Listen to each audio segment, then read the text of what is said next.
एक सीकर ने क्वेश्चन पूछा है, आप इमोशनल इंटेलिजेंस की बात करते हैं लेकिन नार्सिसिस्टिक रिलेशनशिप में तो इमोशनली इंटेलिजेंट लोग भी मैनिपुलेट हो जाते हैं। ऐसे में क्या इमोशनल इंटेलिजेंस वास्तव में नार्सिसिस्ट से बचा सकती है? देखिए, इमोशनल इंटेलिजेंस क्या है, पहले हमें ये समझना होगा। इमोशनल इंटेलिजेंस का मतलब ये है कि हम रिएक्ट ना करें। इमोशनल इंटेलिजेंस का मतलब है कि हम अपने अंदर के जो डिस्ट्रक्टिव इमोशंस और अपने अंदर की जो निगेटिविटी है उसको हम मैनेज करना सीखें। डिस्ट्रक्टिव इमोशंस को मैनेज करना सीखें, नेगेटिविटी को मैनेज करना सीखें, अपनी मूड स्विंग्स को हम मैनेज करना सीखें, जो हम रिएक्ट करते हैं उसको हम मैनेज करना सीखें। तो ये है इमोशनल इंटेलिजेंस। इमोशनल इंटेलिजेंस दूसरे शब्दों में अगर देखा जाए तो ये है अपनी पीस को प्रोटेक्ट करना, अपने इमोशंस को मैनेज करके। तो ये एक पहली रिक्वायरमेंट है। आपने सही कहा, इमोशनल इंटेलिजेंस। देखिए, ये इमोशनल इंटेलिजेंस आपको आपको आपकी अपनी पीस और हैप्पीनेस को प्रोटेक्ट करने के लिए जरूरी है। इसलिए ये इमोशनल इंटेलिजेंस की मैं बात करता हूँ, लेकिन इसका एक एक इसमें इसको थोड़ा सा और ज्यादा हमें कॉम्प्रिहेंसिवली समझना पड़ेगा, तब हम इसको ठीक से समझ पाएंगे। तो जैसे ही आपको बताया गया, मैं आपको हमेशा ही बताता हूँ कि रिएक्ट नहीं करना चाहिए। तो जब आप रिएक्ट नहीं करते हैं तो क्या होता है? जब आप रिएक्ट नहीं करते हैं तो आप जो भी टॉक्सिक पर्सन है जिससे कि आप बात कर रहे हैं या रिलेशनशिप में हैं, आप उसकी फील्ड में नहीं एंटर होते हैं। देखिए, आपको अपनी बैटल फील्ड खुद चुननी होगी।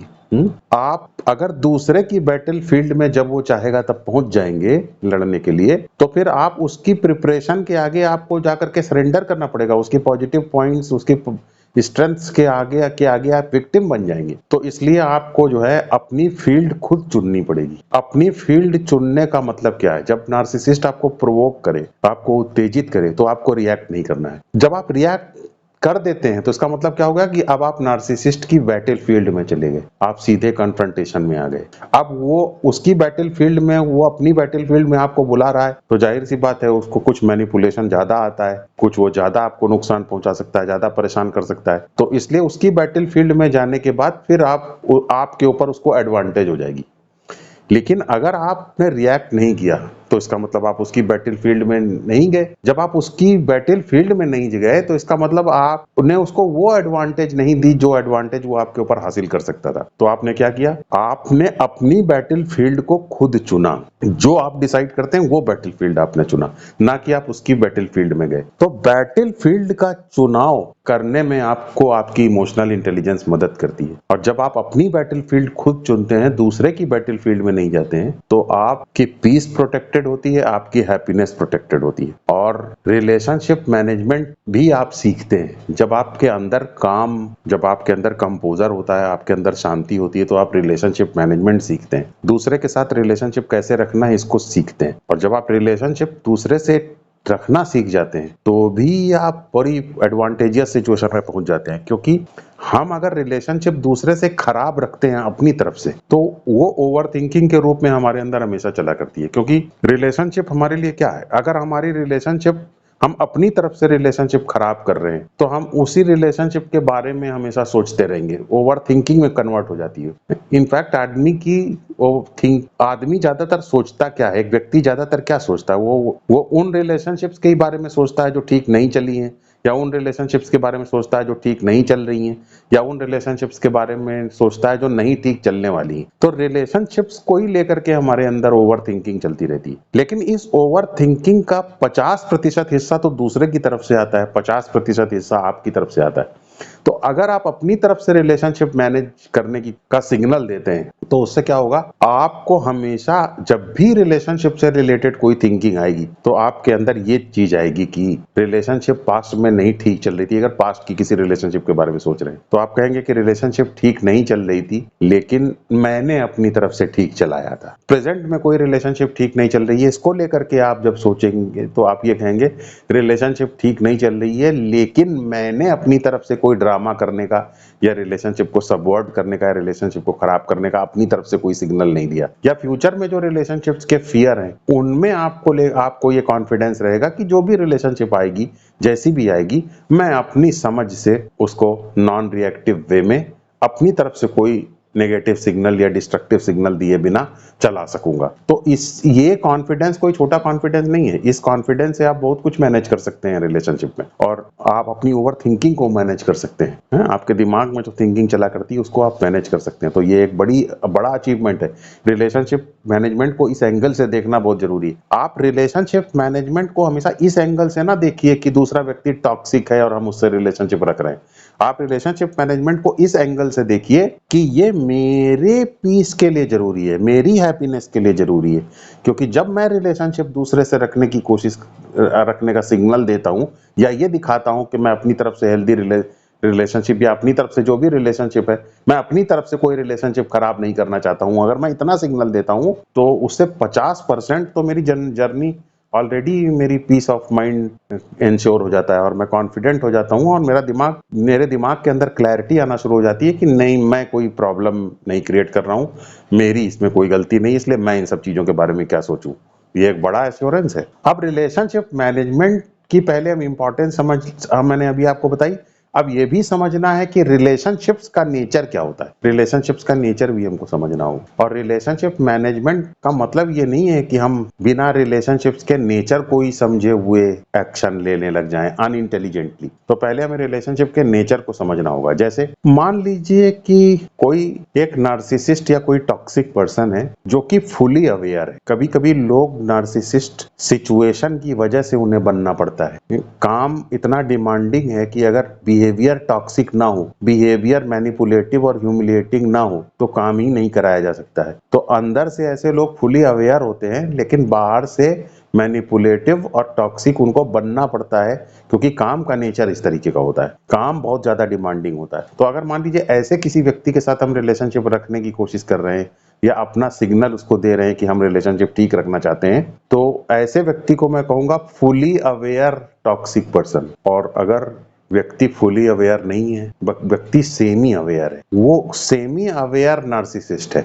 अगर मान लीजिए सेमी अवेयर नार्सिसिस्ट है तो मतलब डिसऑर्डर तो है, लेकिन डिसऑर्डर सिर्फ मूड स्विंग्स के वक्त है। जब मूड स्विंग्स नहीं रहते हैं तो वो एक नॉर्मल व्यक्ति की तरीके से रहता है। यानी वो एक अच्छे रिलेशनशिप को भी रखने के लिए कैपेबल है, अच्छा रिलेशनशिप पीस टाइम में रखता है। बस मूड स्विंग्स के वक्त वो जो है बौखला जाता है और आउट ऑफ कंट्रोल हो जाता है, या जब कोई सिचुएशन उसके मुताबिक नहीं होती तब आउट ऑफ कंट्रोल हो जाता है। तो इसे कहते हैं सेमी अवेयर टॉक्सिक पर्सन या सेमी अवेयर नार्सिसिस्टिक पर्सन, जो भी आप कह लें जिस कॉन्टेक्स्ट के हिसाब से। फिर है विदा नार्सिसिस्टिक और toxic person without any awareness, जिसके अंदर कोई अवेयरनेस ही नहीं है, जिसके अंदर जो पूरी तरीके से सरफेस पर जी रहा है। तो अब इन तीनों के साथ रिलेशनशिप मैनेजमेंट अलग अलग तरीके से ही हम कर सकते हैं।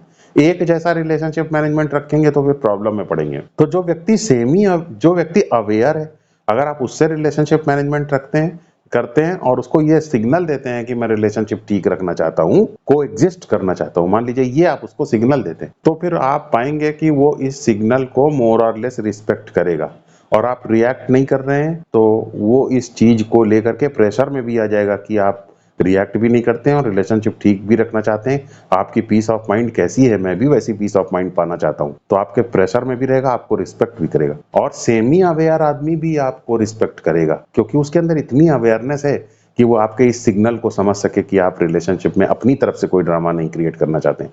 तो सेमी अवेयर व्यक्ति इस बात को समझ पाएगा और सेमी अवेयर व्यक्ति भी आपकी रिस्पेक्ट करेगा। लेकिन सेमी अवेयर व्यक्ति, जैसा मैंने कहा कि मूड स्विंग्स और इन सब चीजों के वक्त वो सब चीज भूल जाएगा और फिर से बदतमीजी करने लग जाएगा या जो भी है, लेकिन वो आपको के बारे में एक ओवरऑल अच्छे सेंटिमेंट्स रखेगा, आपकी ओवरऑल रिस्पेक्ट भी करेगा अगर वो सेमी अवेयर है तो, भले ही वो उसका बिहेवियर टॉक्सिक हो, भले ही उसके अंदर डिसऑर्डर हो। और फिर एक ये लास्ट कैटेगरी है, इसके अंदर कोई अवेयरनेस नाम की चीज नहीं है, जीरो अवेयरनेस है, इसके अंदर कोई डेप्थ नहीं है, कंप्लीटली टॉक्सिक पर्सन है। तो इसके साथ रिलेशनशिप रखने का बिल्कुल अलग तरीका है।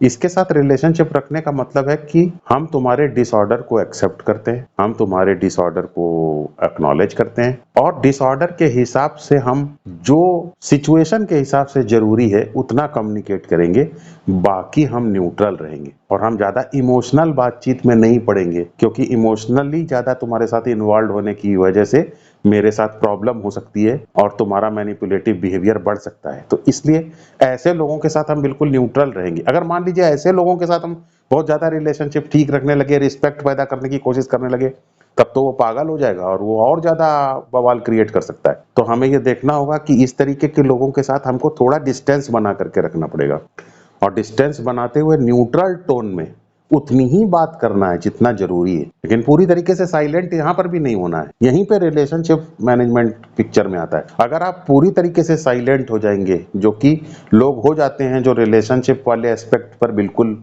इंटरेस्टेड नहीं है रिलेशनशिप में और साथ में रह रहे हैं, काम करवा रहे हैं या इंटरेक्शन कर रहे हैं, तो वो आप फंस जाएंगे फिर, क्योंकि तब आप उस वक्त भी नहीं बोल पाएंगे कुछ जब आपको कुछ बोलना जरूरी है। क्योंकि रिलेशनशिप का जब आप सिग्नल देते हैं, चाहे कितना ही न्यूट्रल रिलेशनशिप हो, जब आप अपनी तरफ से ये सिग्नल देते हैं कि मैं अपनी तरफ से कोई बवाल नहीं करना चाहता हूं, भले ही दूसरे व्यक्ति के अंदर कोई अवेयरनेस ना हो, तो एटलीस्ट आपके पास इतनी फ्रीडम रहती है कि आप कुछ बातें जो जरूरी हैं फंक्शनल कम्युनिकेशन कर पाते हैं, वरना फंक्शनल कम्युनिकेशन भी बंद हो जाएगा।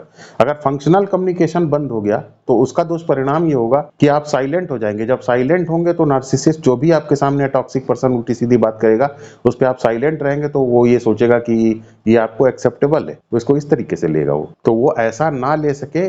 इसलिए थोड़ा हमें फंक्शनली बोलना भी जरूरी होता है, प्रेम से ही सही, शांति के साथ ही, क्योंकि हम जानते हैं कि सामने वाला आदमी इतना अनइंटेलिजेंट है, इतना अनअवेयर है कि उसके सामने हमें कुछ बात बोलना पड़ेगा, कुछ फंक्शनल बातें बोलनी पड़ेंगी ताकि उसके ऊपर, ताकि वो ये समझे कि हाँ मेरे लिए क्या जरूरी है, मेरे लिए क्या एक्सेप्टेबल है, मेरे लिए क्या अनएक्सेप्टेबल है, इसको समझ सके। लेकिन रिलेशनशिप में, इसलिए रिलेशनशिप रखना ये एक बहुत ही इंपॉर्टेंट एस्पेक्ट इसका होता है, क्योंकि रिलेशनशिप रखने का मतलब ही यही है कि आपको ये फ्रीडम है कि आप सिचुएशन के हिसाब से अपने एटीट्यूड को, अपनी बात को कह सकें। तो पहले हमें ये जरूर देखना चाहिए कि रिलेशनशिप कैसी है, उसमें व्यक्ति जो है वो सेमी अवेयर है कि फुली अवेयर है कि उसके अंदर कोई अवेयरनेस नहीं है। यहाँ एक बात मैं आपको बहुत ही इंपॉर्टेंट जो मैं समझता हूँ वो ये बता दूं, व्यक्ति चाहे फुली अवेयर हो, चाहे व्यक्ति सेमी अवेयर हो, और चाहे टॉक्सिक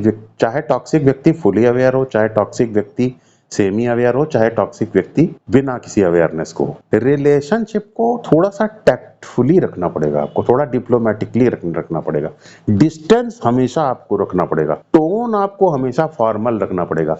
अगर टोन आपने फॉर्मल नहीं रखी और थोड़ी डिस्टेंस नहीं रखी, तो आपकी प्रॉक्सिमिटी को, आपके करीब आने को, आपके पूरी तरीके से डिफेंसलेस होने को, आपके इमोशनली अट्रैक्टिव होने को, वो ऐसा व्यक्ति आप ओवर यूज कर सकता है। तो वो ओवर यूज ना कर सके, आपको ओवर एक्सप्लॉइट ना कर सके, आपका शोषण ना कर सके, इसलिए हर तरीके का रिलेशनशिप मैनेजमेंट करने के बावजूद भी आपको एक डिग्निफाइड डिस्टेंस मेंटेन करना आना चाहिए। डिग्निफाइड डिस्टेंस जो है वो आपको ओवर प्रोटेक्टिव होने से, आपको ओवर एक्सप्लॉइट होने से बचाती है, आपको ये समझ देती है कि कैसे आप अपने आप को प्रोटेक्ट करें। जैसे मैं आपको छोटा सा एक उदाहरण दूं, मान लीजिए कि कोई व्यक्ति है, उसने आपसे कहा कि भाई मुझे 500 रुपए उधार दे दो। अब आपने उसको तुरंत 500 रुपए उधार दे दिया खुशी होकर के। उसके बाद कुछ दिन बाद वो आदमी आया, उसने आपको 500 रुपए वापस किए और फिर आपसे कहा कि 1000 रुपए मुझे वापस कर, 1000 का फिर मुझे उधार दे दो। आपने फिर खुशी खुशी उसको 1000 रुपए उधार दे दिया, क्योंकि आप रिलेशनशिप मैनेजमेंट में कोई भी बिल्कुल रिलेशनशिप आप अनअस्यूमिंगली रखते हैं, रिलेशनशिप में आप कुछ भी ध्यान नहीं रखते हैं, आप कोई भी प्रोटेक्शन आपका नहीं है। आपने फिर उसको 1000 रुपए दे दिया। अब की बार उसने वो लौटाने नहीं आया, लेकिन मिलता आपसे रोज है, बातचीत आपसे बहुत रोज करता है आप, लेकिन रिलेशनशिप बहुत ही अनअस्यूमिंगली रखते हैं, इसलिए आप पैसे की कभी बात ही नहीं करते हैं और आप ना उससे दोबारा पैसा कभी मांगते हैं। ऐसे करते करते 4-6 महीना बीत गया। अब उस आदमी ने एक दिन फिर आपसे कहा कि मुझे 500 रुपए दे दीजिए या 1000 रुपए दे दीजिए, बहुत जरूरी है। तो अब आपको उसने पैसा दिया नहीं, पिछला वाला लौटाया नहीं, और अब फिर मांग रहा है। क्यों मांग रहा है? क्योंकि वो सोच रहा है कि आप शायद भूल गए होंगे, इसलिए उसने फिर से आपसे पैसा मांग लिया। अब आप क्या करेंगे? अगर आप उसको पैसा दे देते हैं तो फिर एक पैटर्न बन जाएगा कि वो आपको पैसा लौटाएगा नहीं, लेकिन पैसा मांगता रहेगा, और ये आपकी सुरक्षा के लिए भी खतरा है, क्योंकि इससे बाहर भी ये बात फैल सकती है कि आप इतने पैसे वाले हैं कि आप लोगों को पैसा देते रहते हैं और आपको पैसा लौटाने की जरूरत नहीं है। इससे और भी बाकी लोग आपसे पैसा मांगने के लिए आ सकते हैं। तो ये एक है पहले खतरा है। दूसरा खतरा ये है कि अगर आप, और दूसरा स्टैंड ये आप ले सकते हैं कि आप उससे ये कह दें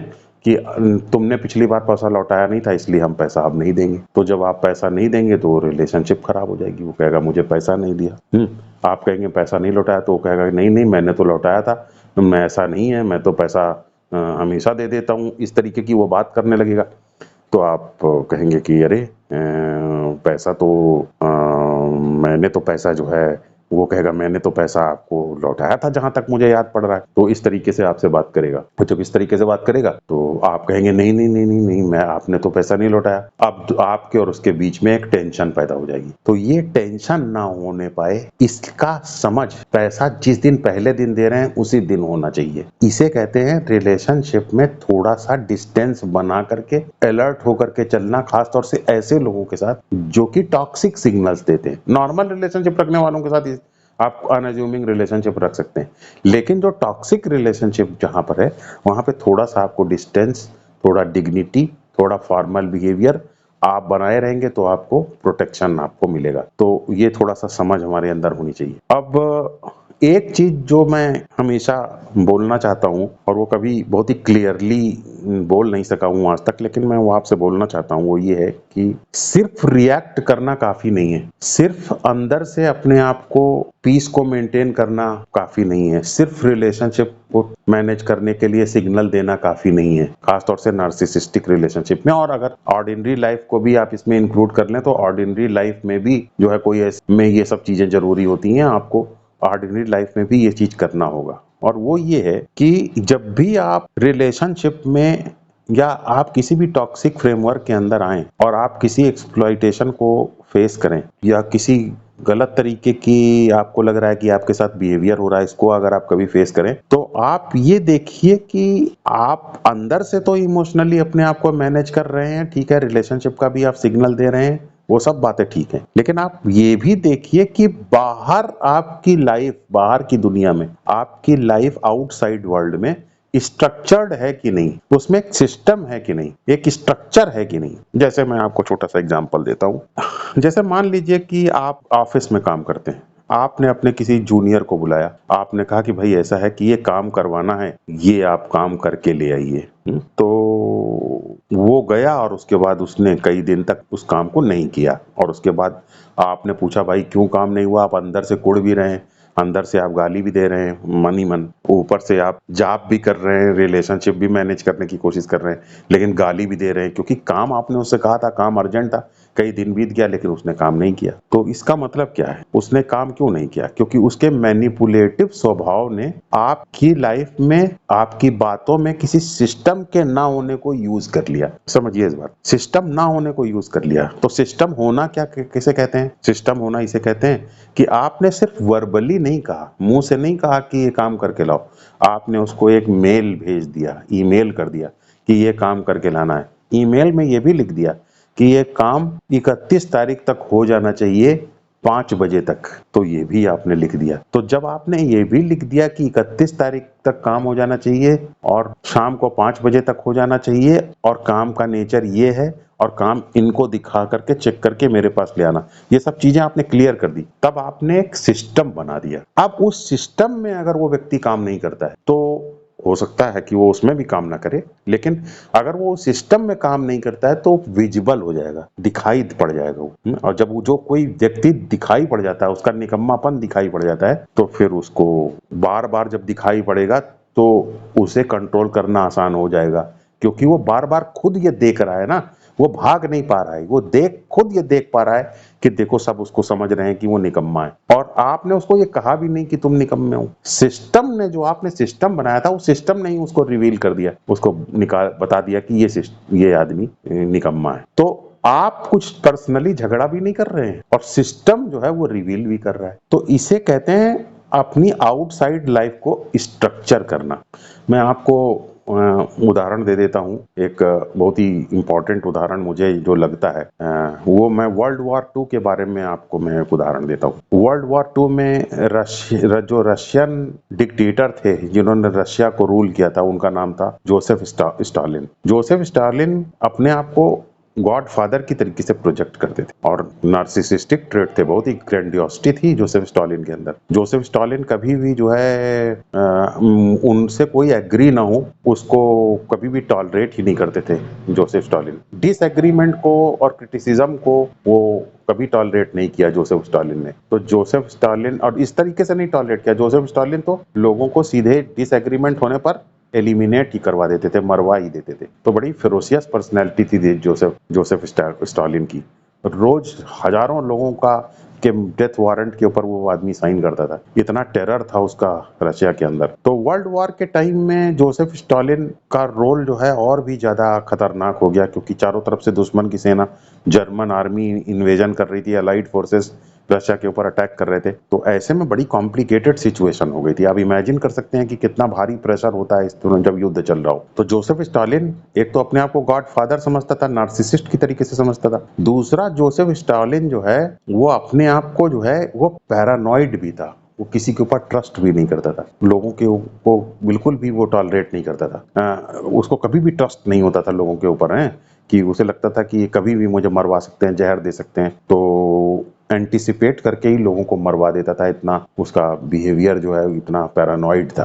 पैरानॉइड भी था, टॉक्सिक भी था, और वो जो है नार्सिसिस्टिक भी उसका एटीट्यूड था। लेकिन एक रशियन जनरल था, आर्मी जनरल, उसका नाम था जुखोव। जुखोव एक ऐसा फील्ड मार्शल था जिसने कि स्टालिन के साथ काम किया और उसने स्टालिन को पूरी तरीके से मैनेज किया, स्टालिन के नार्सिसिज्म को भी मैनेज किया। बाकी जनरल्स भी आए, लेकिन वो या तो उसके नार्सिसिस्टिक स्वभाव की चापलूसी करने की वजह से यूजलेस हो गए, या फिर वो जो है उसका विरोध कर बैठे और एलिमिनेट करा दिए गए, गायब करा दिए गए, मरवा दिए गए, फायरिंग स्क्वाड के सामने मरवा दिए गए। जुखाव ने लेकिन स्टालिन को हैंडल भी किया और सारे युद्धों में उसने जीत भी हासिल की और एक्सट्रीम प्रेशर में काम किया। और आप उस एक्सट्रीम प्रेशर को मैं आपको क्या बताऊं कि आप थोड़ा सा समझ सकें, तो ये जान लीजिए कि स्टालिन के सामने अगर युद्ध में जरा सा भी हार गए या कुछ गड़बड़ी हुई तो मौत पक्की है और फैमिली को भी खतरा है, फैमिली भी पूरी एलिमिनेट हो जाएगी। और युद्ध में जर्मन सेना इतनी खतरनाक थी कि अगर युद्ध में हार गए तो मदरलैंड को पूरी तरीके से डिस्ट्रक्ट कर देगा, खत्म कर देगी जर्मन आर्मी। तो उधर जर्मन आर्मी का प्रेशर और इधर स्टालिन का प्रेशर, इधर ये इतना बड़ा नार्सिसिस्ट था कि इससे रिलेशनशिप को मैनेज करना, डे टू डे इंटरेक्शन को मैनेज करना, और उधर एक एनिमी इतना पावरफुल, जर्मन फोर्सेस इतना ईस्टर्न फ्रंट पे पावरफुल कि उनको हैंडल करना बहुत मुश्किल। तो कितना एक्सट्रीम प्रेशर जुखाव के ऊपर था, लेकिन जुखाव ने उस एक्सट्रीम प्रेशर को हैंडल किया। बैटल ऑफ मॉस्को में तो सेना के पास ठीक प्रॉपर कपड़े भी नहीं थे और विंटर में मॉस्को का और आसपास के टेम्परेचर -30 डिग्री तक चला गया था। उसमें इतने लार्ज स्केल पर लाखों लाख मिलियंस ऑफ सोल्जर्स को कंट्रोल करना, वो कितना प्रेशर का काम होगा जुकोव के ऊपर, इसे आप इमेजिन कर सकते हैं। और स्टालिनग्राड की जो लड़ाई थी, वो स्टालिनग्राड की लड़ाई तो जो है जुखाव ने जब लड़ी थी तो वो लड़ाई कोई इस तरीके की लड़ाई नहीं थी, वो पूरी दुनिया की सबसे खतरनाक लड़ाइयों में थी, क्योंकि वो लड़ाई area by area, building by building, floor by floor, room by room लड़ी गई थी वो लड़ाई, बालकनी बाय बालकनी। इमेजिन कीजिए कि सेना, उसके टैंक, मशीन गने हर घर के अंदर, हर कमरे में, हर फ्लोर के ऊपर पहुंची हो। तो आप इमेजिन कर सकते हैं कितने खतरनाक प्रेशर रहा होगा। और बर्लिन में जब वो गया था, अपनी बर्लिन की लड़ाई भी उसने जीती थी। तो और बाकी कुर्स्क की लड़ाई उसने जीती थी, जहाँ टैंक बैटल पूरी हिस्ट्री की सबसे बड़ी टैंक बैटल था, उसमें उसने जीत हासिल की थी। बहुत ही एक्सट्रीम प्रेशर उसने हैंडल किया था। तो कैसे आखिर उसने स्टालिन को हैंडल किया? उसने स्टालिन को इस तरीके से हैंडल किया कि वो स्टालिन को कभी भी रिएक्ट नहीं करता था, स्टालिन की आइडियोलॉजी का कभी विरोध नहीं करता था, वो स्टालिन की पावर को कभी चैलेंज नहीं करता था, स्टालिन के साथ रिलेशनशिप मैनेजमेंट का सिग्नल देता था, वो कि रिलेशनशिप सही रखने की कोशिश करता था, रिएक्ट नहीं करता था, इमोशनली बात को इमोशनल लेवल पर नहीं ले जाता था, एक डिग्निफाइड डिस्टेंस मेंटेन करके रखता था, पावर के साथ एक सिंक बना करके रखता था, एक डिप्लोमेटिक तरीके से रिलेशनशिप मैनेजमेंट करता था। इसीलिए वो बच पाया, वरना वो कब का एलिमिनेट करा दिया गया होता, मार दिया गया होता वो। तो उसने इमोशनल मैनेजमेंट इस तरीके से किया। दूसरी उसकी क्वालिटी ये थी कि उसके अंदर एक स्ट्रक्चरल तरीके से भी वो काम करता था। वो क्या था, वो चीजों को सिस्टेमेटाइज कर देता था, उनको उसको एक स्ट्रक्चर में बांध देता था। जैसे जोसेफ स्टालिन को मैनेज करने के लिए वो जोसेफ स्टालिन को फोन करके उस चापलूसी भरी बातें नहीं करता था, रिलेशनशिप ठीक नहीं करता था। इस तरीके से वो क्या काम करता था, वॉर की रिपोर्ट और वॉर का data day to day basis पर स्टालिन के पास भेजता रहता था और स्टालिन को क्रेडिट देता रहता था और वॉर का पूरा डेटा अपडेट करता रहता था, अपडेट भेजता रहता था। तो इस अपडेट को भेजने से वो कभी भी स्टालिन नेग्लेक्टेड फील ही नहीं करता था, ना उसने वो कभी भी पॉलिटिकली उसको नीचा दिखाने की कोशिश नहीं करता था। जुकोव उसको पॉलिटिकली नीचा नहीं दिखाना चाहता था, दिखाता था और लगातार अपडेट करता रहता था और स्टालिन को कभी ह्यूमिलिएट नहीं करता था।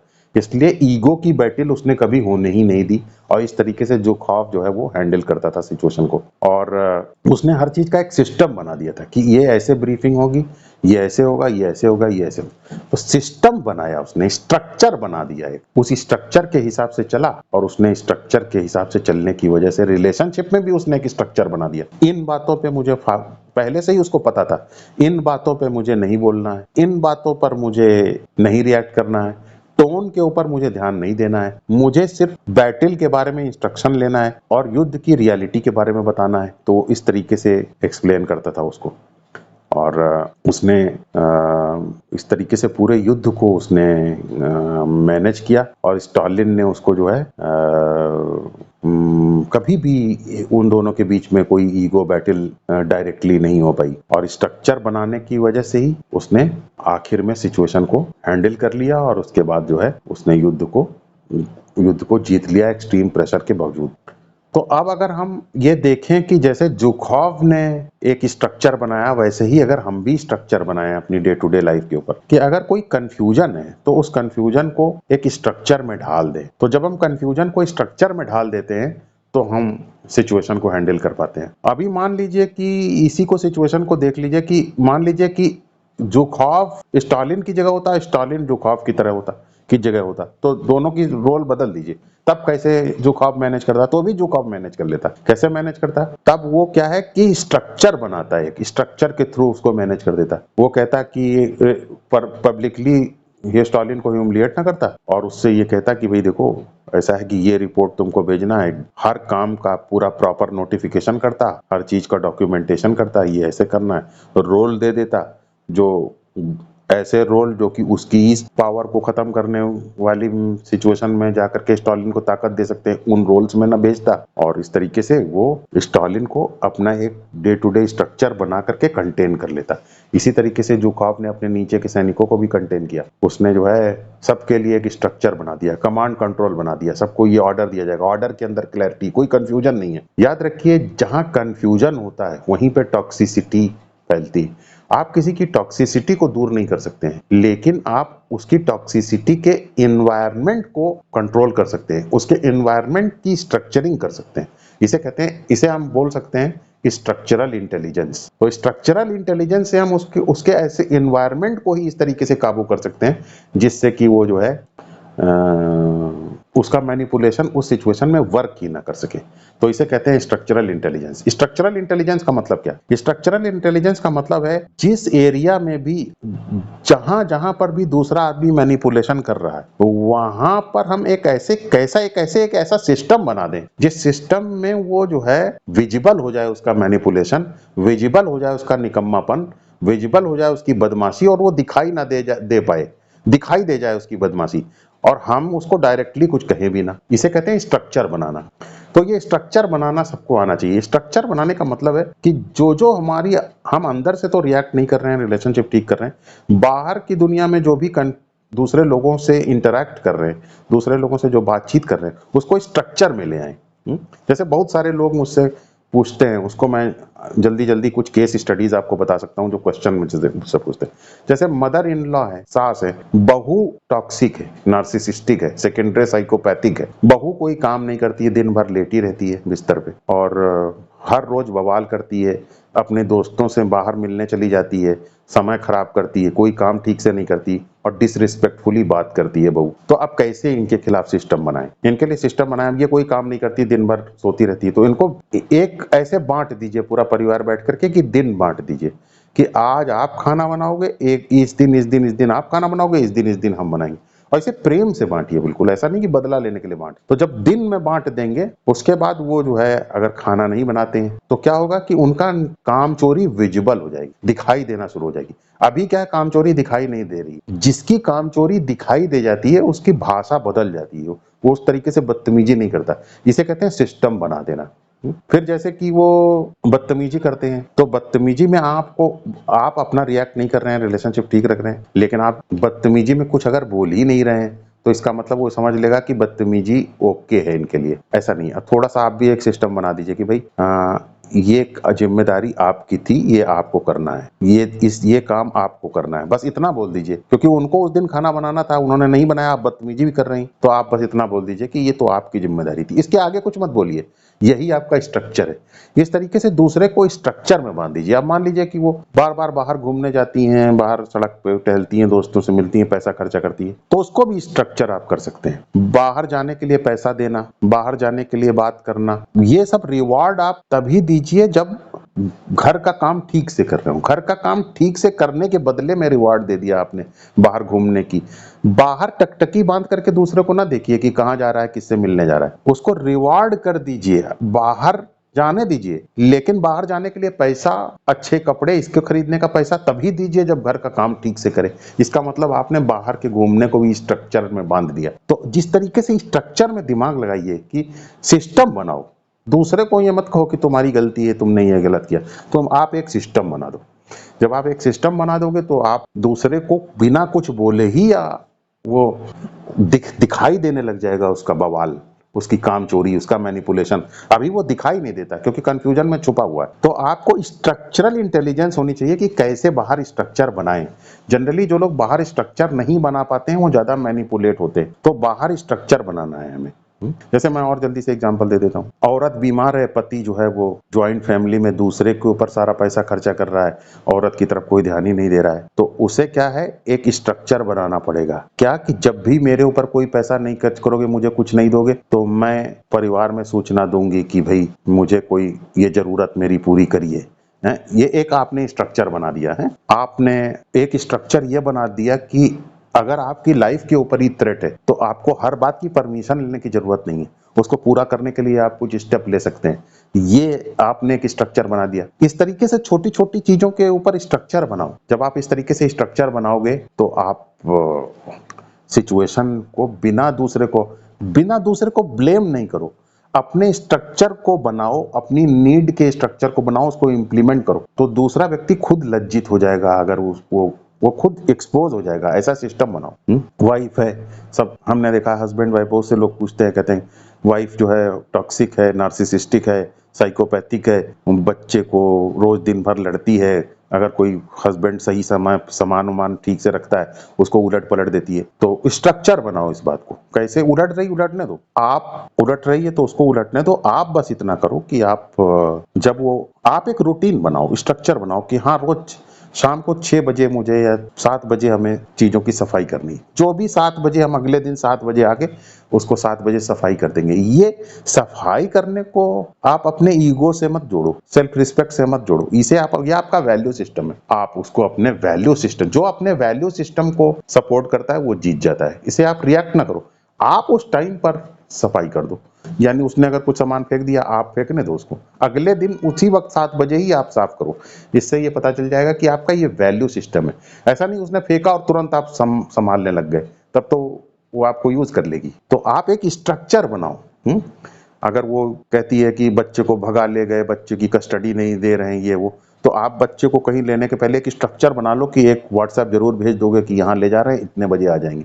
ये आपने स्ट्रक्चर बना दिया। तो इस तरीके से जब भी आपको लगे कि कुछ गलत हुआ है तो आप एक स्ट्रक्चरिंग जरूर कर लो, कुछ ना कुछ उसमें कर दो। उसी तरीके से वाइफ को अगर मान लीजिए कि कुछ नहीं, हस्बैंड उसकी नीड्स को पूरा नहीं कर रहा है, कि तो फिर वो अपनी नीड्स का एक रिक्वायरमेंट बना ले, और वो इसे बता, फाइनेंशियल समझ रखे, थोड़ी फाइनेंशियल स्ट्रक्चरिंग कर ले। अपनी जरूरतें क्या हैं, उन जरूरतों को पूरी तरीके से समझ ले, उन जरूरतों के बारे में ठीक से बात कर सके। अगर कोई बहुत ज्यादा वाइल्ड हो गया है, बातचीत कर रहा है तो उस वक्त हमें क्या करना है, इसका एक स्ट्रक्चर बना ले। बात अगर बहुत स्पाइरल हो जाती है तो कब हमें पीछे हट जाना है, इस बात का एक स्ट्रक्चर बना ले। तो इस तरीके से जब हम स्ट्रक्चरिंग कर लेते हैं तो फिर हम सिचुएशन को हैंडल कर पाते हैं। इसे कहते हैं स्ट्रक्चरल इंटेलिजेंस। स्ट्रक्चरल इंटेलिजेंस का मतलब है कि हम अपनी आउटसाइड लाइफ जो है, मतलब इनवर्डली तो हम रिलेशनशिप ठीक रखने का सिग्नल देते हैं, मैनिपुलेट नहीं करते हैं और आउट्स ड्रामा नहीं करते हैं, और आउटसाइड हर बार हम अपने फेलियर्स के ऊपर कोई ना कोई सिस्टम जरूर बनाते हैं ताकि एक्सप्लॉइटेशन करने वाला व्यक्ति खुद एक्सपोज हो जाए, हमें उसको पर्सनली कुछ कहने की जरूरत ना पड़े।